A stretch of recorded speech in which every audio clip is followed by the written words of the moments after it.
સુરતમાં ચાર રસ્તા પર થતા દબાણોથી ટ્રાફિકની સમસ્યા ઉદ્ભવતી હોય જેને લઈ સુરત ટ્રાફિક પોલીસ અને મનપાના અધિકારીઓએ સાથે મળી દક્ષેશ્વર નગરથી અલથાણ ખાડી સુધીના દબાણો દૂર કર્યા હતા। સુરતના દક્ષેશ્વર નગરથી લઈને અલથાણ ખાડી સુધી ગેરકાયદેસર દબાણ કરવામાં આવતા અને 2 વ્હીલર તથા 4 વ્હીલર રોડ પર પાર્ક કરી દેતા ટ્રાફિકની સમસ્યા ઉત્પન્ન થતી હોય છે। તેને ધ્યાનમાં રાખી સુરત ટ્રાફિક પોલીસ અને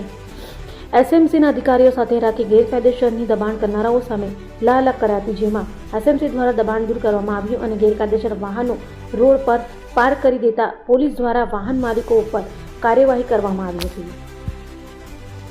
પોલીસ કમિશનર સાહેબ શ્રી સુરત શહેરના માર્ગદર્શન હેઠળ સુરત શહેરની અંદર ટ્રાફિકનું યોગ્ય રીતે નિયમન થાય તેમજ ગેરકાયદેસર રૂપે દબાણ કે ટ્રાફિકમાં અડચણરૂપ કોઈ વાહનો ના રહે તે માટે આજ રોજ એસએમસીના સંકલનમાં રહીને દક્ષેશ્વર 4 રસ્તાથી માંડીને અલથાણ ખાડી સુધી દબાણ દૂર કરવાની કાર્યવાહી હાથ ધરવામાં આવી રહી છે, જેમાં રોડ પર જે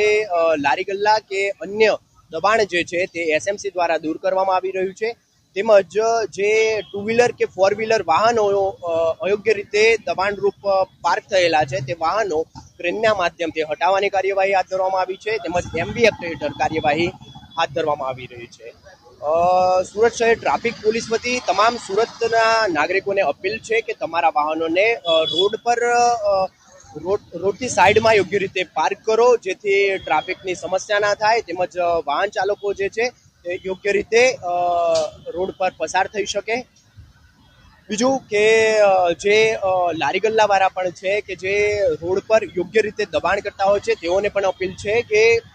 તમારા લારીને રોડથી સાઈડમાં યોગ્ય રીતે લગાવો, જેથી ટ્રાફિકની કોઈ સમસ્યા ન થાય।